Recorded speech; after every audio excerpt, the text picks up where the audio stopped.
Live bulletin, परिपूर्ण सत्यता।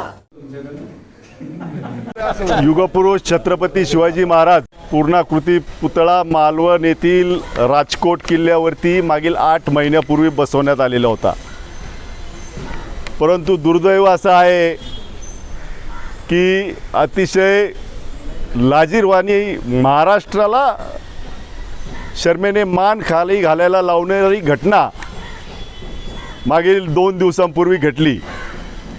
8 महिन्यापूर्वी जो छत्रपती शिवाजी महाराजांचा जो पूर्णाकृती पुतळा राजकोट किल्ल्यावरती बसवण्यात आलेला होता, तर निकृष्ट दर्जाच्या बसवण्याच्या पद्धतीमुळे किंवा काही त्रुटीमुळे तो पुतळा खाली पडला।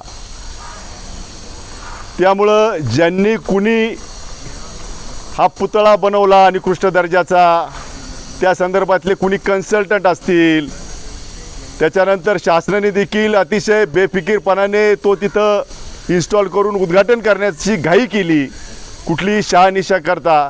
या सर्व घटनेचा निषेध करण्यासाठी आज मावळ तालुक्याचे तहसीलदार श्री देशमुख साहेब यांना आम्ही निवेदन देण्यासाठी तालुका राष्ट्रवादी काँग्रेस पक्षाच्या वतीने या ठिकाणी सर्व प्रमुख पदाधिकारी महिला पदाधिकारी उपस्थित झालेलो आहोत। आम्हाला एवढंच सांगायचं आहे की ही जी घटना आहे ही अतिशय गंभीर अशा स्वरूपाची घटना आहे।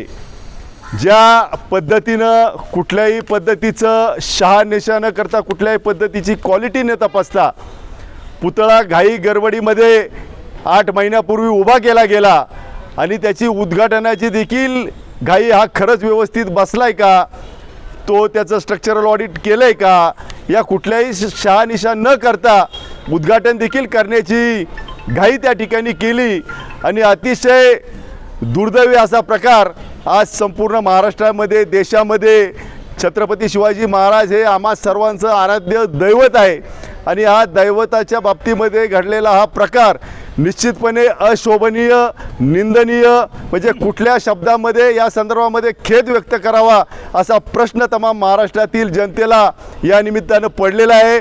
आमचं सरकारला एवढंच सांगणं आहे की या संदर्भामध्ये जे काही दोषी असतील त्यांना कठोरात कठोर या संदर्भातली कारवाई त्यांच्यावरती झाली पाहिजे आणि पुन्हा एकदा हा पुतळा त्याच दिमागामध्ये अतिशय चांगल्या पद्धतीनं झालेल्या सगळ्या चुका आणि त्रुटी दुरुस्त करून त्या ठिकाणी पूर्णपणाने परत अश्वारूढ पुतळा त्या ठिकाणी उभा राहायला पाहिजे। काय सांगणार, राज्यातल्या कोणताही नेता जो आहे सत्तेत आहे तो पुढे आला नाही आणि त्यांनी या राज्यातल्या लोकांची क्षमा मागितली नाही किंवा तो पुतळा तिथे लावतोय असं कोणीही सांगितलं नाही। काय सांगणार?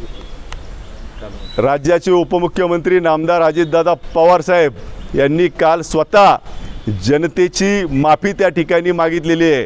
आज आम्ही जरी राष्ट्रवादी काँग्रेस पार्टीचे पदाधिकारी म्हणून या ठिकाणी उपस्थित झालेला असलो तर सगळ्यात पहिलं आमचं आराध्य दैवत म्हणून आम्ही छत्रपती शिवाजी महाराजांना मानतो।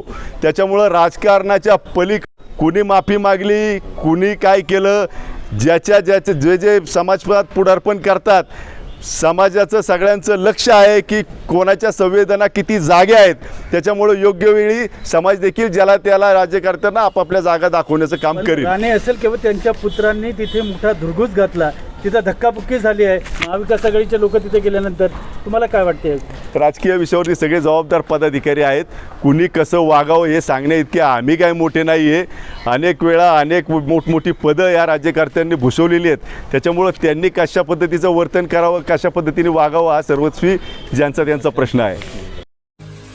मावळ तालुक्यातील वास्तव पाहण्यासाठी मावळ सत्य लाईव्ह बुलेटिन न्यूज चॅनलला यूट्यूबवर सबस्क्राईब करा आणि बेल आयकॉन प्रेस करा।